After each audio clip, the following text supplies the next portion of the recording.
ان لوگوں نے کاغذ اور قلم پر اس دین کو نوٹ کر لیا، اس وقت کو نوٹ کر لیا، اس مہینے کو نوٹ کر لیا۔ ادھر بحر قاہرہ میں ایک قافلہ تھا جو کشتی پر سوار ہو کر کے شام کی طرف، ملک شام کی طرف یہ لوگ تجارت کے لیے جا رہے تھے کہ اتنے میں کیا ہوتا ہے، ایک آپ کی کشتی، وہ تاجروں کی کشتی ایک پہاڑ کے ساتھ ٹکراتی ہے اور نیچے سے ایک پیندی کھل جاتی ہے، جس پیندی سے جیسے ہی کھلی پانی کشتی میں آنا شروع ہو گیا، جہاز میں پانی آنے لگا۔ لوگ اپنے اپنے مال کو اور اپنی جان کو بچانے کے خاطر اس کے اگل بگل گئے اور کہے کہ فوراً پانی خالی کرو ورنہ جہاز ڈوب جائے گا۔ جتنا پانی نکالتے اتنا ہی پانی آ جاتا۔ آپس میں لوگ پریشان ہیں، کہیں ایسا نہ ہو ہمارے بچے یتیم ہو جائے، ہماری عورتیں بیوہ ہو جائے، ہمارا سارا مال غرق ہو جائے۔ ارے غرق ہو جائے تو ہو جائے، کم سے کم جان بچ جائے۔ اب پانی نکالے جا رہے ہیں، جتنا نکالتے اتنا پانی آتا۔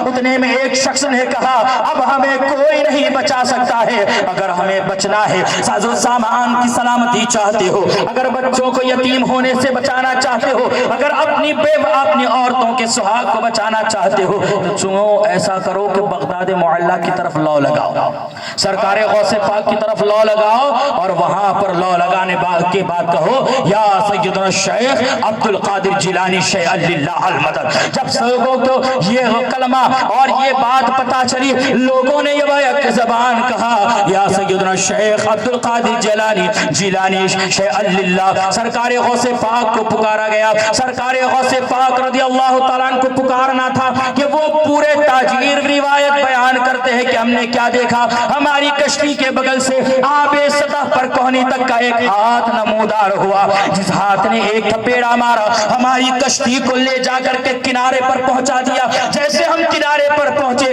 کنارے پر پہنچنے کے بعد ساز و سامان کو ہم نے نیچے اتارا، ہم خود نیچے اترے۔ اب ہم نے ارادہ ترک کر دیا، ہم تجارت کے لیے نہ جائیں گے بلکہ تحفہ تحائف لے کے بغداد معلیٰ کے شہنشاہ کی بارگاہ میں حاضری دیں گے۔ انہوں نے تحفہ تحائف لیا، سرکار غوث پاک کی بارگاہ میں حاضر ہوئے۔ حاضر ہوتے ہی سرکار غوث پاک کے دربان سے اجازت لی، کہا کہ ہم فلاں فلاں جگہ سے آئے ہیں، آپ سے ملاقات چاہتے ہیں۔ سرکار غوث پاک نے اجازت دی اور اجازت دینے کے بعد جب وہ اندر آ گئے تو عرض کرتے حضور یہ تحفہ تحائف قبول فرما دیجیے۔ حضور ہم تو ڈوبے چلے جا رہے تھے، ہمارا سارا ساز و سامان غرق ہونے والا تھا، ہمارے بچے یتیم ہونے والے تھے، ہماری عورتیں بیوہ ہونے والی تھی، لیکن سرکار جب آپ کو ہم نے پکارا ہے ہماری مدد ہو گئی ہے، ہماری جانیں بچ گئی ہے۔ یہ سارا ماجرا اور یہ سارا واقعہ دروازے کے باہر آپ کے شاگرد سن رہے تھے، جن شاگردوں نے سرکار غوث پاک رضی اللہ تبارک و تعالیٰ عنہ کی بارگاہ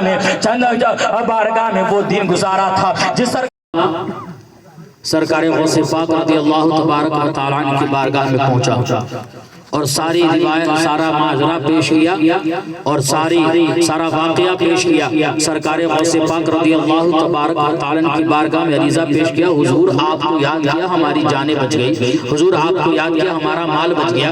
سرکار غوث پاک رضی اللہ تعالیٰ کے شاگرد جو اس وقت درسگاہ میں موجود تھے باہر یہ سارا واقعہ سن رہے تھے۔ جب وہ قافلہ تاجروں کا باہر آیا، باہر آنے کے بعد ان سے پوچھا یہ آنے والوں ذرا یہ تو بتاؤ آخر معاملہ کیا، آپ کہہ رہے تھے جان بچ گئی ہے، آپ کہہ رہے تھے مال بچ گیا ہے، آخر وہ معاملہ کیا ہے؟ انہوں نے کہا کہ آپ کو واقعہ معلوم ہے ہم آپ کو خبر کریں؟ تو انہوں نے کہا بالکل بتائیے۔ جب سرکار غوث پاک کے پاس آنے والے قافلے نے ان شاگردوں کو پورا واقعہ بتایا ہے، واقعہ بتانے کے بعد ان شاگردوں نے جو ایک مہینے پہلے وہ خط میں جو لکھا تھا، اس قلم سے جو لکھا تھا، اس خط کو باہر نکالا، باہر نکالنے کے بعد کہا ذرا بتاؤ تو صحیح، جب آپ کا جہاز ڈوبنے والا تھا اور جو سطح پر آپ نے آواز لگائی تھی اور جو ہاتھ مبارک اس سطح سے باہر آیا تھا، بتاؤ ذرا وہ دین کون سا تھا؟ یہ فلاں دین تو تھا۔ اس قافلے نے کہا یہی دین تھا۔ یہ فلاں وقت تو تھا۔ اس قافلے نے کہا وہی وقت تھا۔ بولے خدا بتاؤ ذرا یہ وہی تو وقت تھا، وہی دن تھا، وہی مہینہ تھا؟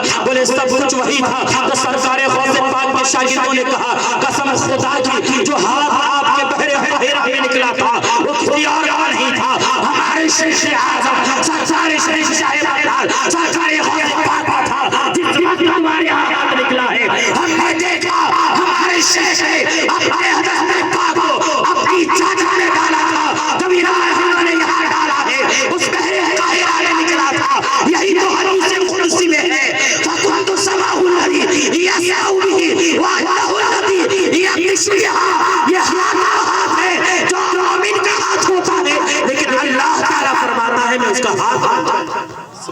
طاقت ہوا کرتے ہیں۔